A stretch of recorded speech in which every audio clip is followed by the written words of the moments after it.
Hi everyone, నేను మీ పవన్ని. Welcome back to our channel GPK shorts and entertainment. Content is ours, entertainment is yours. ఈరోజు మన రివ్యూలో మనం మాట్లాడుకునే మూవీ ఉత్సవం. అర్జున్ సాయి డైరెక్షన్లో ఈ మూవీ ఉత్సవం అనేది వచ్చింది. సో ఈ ఉత్సవం మూవీ ఎలా ఉంది, మెయిన్గా ఈ స్టోరీ లైన్ ఏంటి, ఆ స్టోరీ లైన్కి వస్తాయండి. తరాలు మారినా సరే, కాలాలు మారినా సరే, మన ప్రాచీన కళలను మాత్రం అలాగే నిలబెట్టుకోవాలి, వాటి గొప్పతనాన్ని అలాగే కాపాడాలి అనే ఒక మంచి స్టోరీ లైన్తో ఈ ఉత్సవం మూవీ వచ్చింది. సో అర్జున్ సాయి రాసుకున్న స్టోరీ లైన్ చాలా బాగుంది. సో ఈ స్టోరీ లైన్ తగ్గట్టు స్టోరీ ఉందా, స్క్రీన్ ప్లే ఉందా, మూవీ ఉందా, మన టైటిల్లో ఉన్న ఉత్సవం అనేది మూవీలో ఆ ఉత్సవం కనిపిస్తుందా లేదా అనేది మన రివ్యూలో చూద్దాం ఫర్దర్గా. సో నా రివ్యూ మీకు నచ్చితే please like, share and subscribe. Okay okay భయ్య, ఇప్పుడు మన స్టోరీ లైన్. సురభి నాటక మండలిలో ఒక ప్రసిద్ధ కళాకారుడు అభిమన్యు నారాయణ, అదేనండి మన ప్రకాష్ రాజ్. అండ్ అదే సురభి నాటక మండలిలో ఇంకొక మంచి కళాకారుడు మన మహాదేవ్ నాయుడు, నాజర్ గారు. ఈ ప్రకాష్ రాజ్కి ఒక కొడుకు ఉంటాడు, మన హీరో దిలీప్ ప్రకాష్. అండ్ మహాదేవ్ నాయుడుకి ఒక కూతురు ఉంటుంది, తను మన హీరోయిన్ రెజినా కసాండ్రా. సో వీళ్ళిద్దరికీ పెళ్లి చేయాలనుకుంటారు. సో కానీ అంతకు ముందే రమా కృష్ణ క్యారెక్టర్ చేసిన దిలీప్ ప్రకాష్ అండ్ రెజీనా, వీళ్ళిద్దరూ ఒకే ఆఫీస్లో పనిచేయడం వల్ల వాళ్ళిద్దరూ ప్రేమలో పడతారు. కానీ కొన్ని సిచ్యువేషన్లో కొన్ని ప్రాబ్లమ్స్ వల్ల గొడవబడి విడిపోతారు. ఈ పెళ్లి జరిగే విషయం అయితే వాళ్ళకి తెలీదు. ఈ గొడవ పడ్డం, ప్రేమ పడ్డం ఇవన్నీ కూడా పేరెంట్స్కే తెలియదు, అంటే ప్రకాష్ రాజ్కి, నాజర్కి. సో ఈ పెళ్ళి వీళ్ళు సెట్ చేసుకున్న తర్వాత, అంటే స్టార్ట్ కావడం పెళ్లితో స్టార్ట్ అవుతుంది. సో వీళ్ళిద్దరు వెళ్ళిపోతారండి పెళ్లి మధ్యలోంచి, చెప్పకుండా, పేరెంట్స్ చెప్పకుండా. కానీ నిజంగా ఈ పెళ్లి జరిగిందా, వాళ్ళ లవ్ స్టోరీ గెలిచిందా, అసలు ఈ పెళ్ళికి, లవ్ స్టోరీకి అండ్ సురభి నాటక మండలికి, ఆ రంగస్థల నటనకి మధ్యలో ఉన్న లింక్ ఏంటి అనేదే రిమైనింగ్ స్టోరీ. సో ఇది మీరు థియేటర్లో చూడాలి.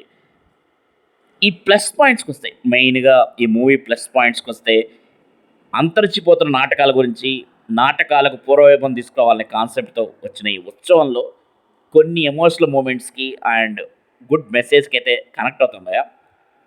సురభి నాటకాల చుట్టూ డైరెక్టర్ అర్జున్ ఒక మంచి లవ్ స్టోరీని అయితే డిజైన్ చేసుకున్నాడు. మెయిన్గా ఫస్ట్ హాఫ్ అంతా నాటకాలు వేసేవాళ్ళు, వాళ్ళ జీవితాల గురించి, వాళ్ళ కష్టాల గురించి, నాటకాలకు పూర్వవైభవం వస్తే ఎలా ఉంటుంది అనే థాట్, అనే యాంగిల్లో వచ్చే సీన్స్ చాలా ఎంగేజింగ్ ఉంటాయి. కొంతమంది నాటకాల్లోని పాత్రలతో డైలాగ్స్ అయితే అదరగొట్టేశారు భయ.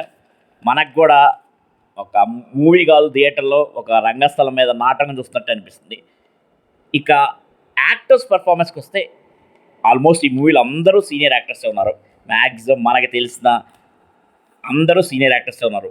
వాళ్ళు మీరు చెప్పుకున్నట్టు మనం ప్రకాష్ రాజు, నాజర్, బ్రహ్మానందం, బ్రహ్మాజీ, రాజేంద్ర ప్రసాద్, ఆలీ, రఘుబాబు, ప్రేమ, ఎల్బి శ్రీరామ్, ఆమెని, ఇలా అందరూ సీనియర్ యాక్టర్స్ ఉన్నారు భయ. అండ్ రెజినా కసాండ్రా గురించి మనకు ఆల్రెడీ తెలిసిందే, she also senior as an actress. So వీళ్ళందరి మధ్యలో కుర్రోడు ఫ్రెష్గా ఉండేది ఎవరంటే మన దిలీప్ ప్రకాష్. అఫ్కోర్స్ వీళ్ళందరూ సీనియర్ యాక్టర్స్ కాబట్టి వాళ్ళ స్థాయికి వాళ్ళు బాగానే చేశారు. అండ్ వీళ్ళందరి మధ్యలో మన దిలీప్ ప్రకాష్ కూడా కలిసిపోయాడు, మంచిగా చేశాడు. అంటే కొత్త సినిమా, కొత్త అంటే నాకు ఇదే ఫస్ట్ సినిమా అనే ఫీలింగ్ అయితే తీసుకురాలేదు మనకి. కంపల్సరీగా బాగానే చేశాడని చెప్పాలి. ఇక next Anup Rubens songs and background score అయితే అక్కడక్కడ బాగానే ఉన్నాయి భయ. అంతే మొత్తం త్రూఅవుట్ మూవీ బాగుందని నేను చెప్పలేను కానీ, బట్ బ్యాక్గ్రౌండ్ స్కోర్ కానీ, సాంగ్స్ కానీ, కొన్ని సాంగ్స్ అండ్ బ్యాక్గ్రౌండ్ స్కోర్ అక్కడక్కడే మెరిసింది భయ. Rasool Ellore cinematography super and production values కూడా చాలా బాగున్నాయి. కొంచెం కోటగిరి వెంకటేశ్వరరావు గారి ఎడిటింగ్ అయితే కొంచెం పని చెప్పాల్సింది అనిపించింది. కొంతవరకు అయితే ఓకే, రేటింగ్ కూడా okay. Next coming to minus points. ఈ మూవీలో ఉన్న మెయిన్ మైనస్ పాయింట్, మూవీ చాలా వరకు నాటకాల్లో డైలాగ్స్ వీటితో నడిపించడం వల్ల కొంచెం మనకి బోరింగ్ అండ్ డ్రాగింగ్ అనిపిస్తుంది. అండ్ మనకు కొంచెం ఓల్డ్ మూవీస్ రంగమార్తాండ, ఏం మాట్లాడుతున్నావురా? నరాలు కట్ అయిపోయింది. ఇలాంటి మూవీస్ అన్ని గుర్తొస్తుంటాయి భయ్యా. అండ్ స్క్రీన్ ప్లే చాలా స్లోగా ఉంది. పర్టికులర్గా ఫస్ట్ హాఫ్లో ఇంకొంచెం స్క్రీన్ ప్లే క్రిస్పీగా ఉంటే బాగుంది అనిపించింది. ఎమోషన్స్ కొంచెం పర్లేదులే అనిపించినా కొన్ని చోట్ల మాత్రం మరీ మెలో డ్రామా లాగా అనిపిస్తుంది, ఏదో సీరియల్ ఎమోషన్స్ లాగా అనిపిస్తాయి. అండ్ మెయిన్గా సెకండ్ హాఫ్లో వచ్చే దక్షయజ్ఞ నాటకం వరకు బాగుంది, కానీ లెంత్ ఎక్కువ అవడం వల్ల అది కూడా మనకు కొంచెం వాళ్ళ పెర్ఫార్మెన్స్ బాగుంటాయి. ప్రకాష్ రాజ్ కానీ అండ్ నాజర్ ప్రేమ వీళ్ళందరూ పర్ఫార్మెన్స్ బాగుంటాయి ఆ నాటకాల్లో. బట్ కొంచెం లెంత్ ఎక్కువ అవడం వల్ల కొంచెం మనకు అది కూడా డ్రాగ్ అనిపిస్తుంది, డిఫాల్ట్గా బోర్ అనిపిస్తుంది. అర్జున్ సాయి మంచి స్టోరీస్ అయితే ప్లాన్ చేసుకున్నా, బట్ స్క్రీన్ ప్లే ఎగ్జిక్యూషన్లో మాత్రం కొంచెం తడబడ్డాడు. స్క్రీన్ ప్లే ఎగ్జిక్యూషన్ మాత్రం తేడా కొట్టేసింది. సరే, ఓవరాల్గా కొన్ని మంచి ఎమోషనల్ మూమెంట్స్ కోసం అయితే ఈ మూవీ అయితే ఒకసారి చూసేయచ్చు. ఈ మూవీకి నా rating 2.5/5. Thank you. This is Pavan signing off. Bye bye. ఏంటి మమ్మీ ఎవడీడు?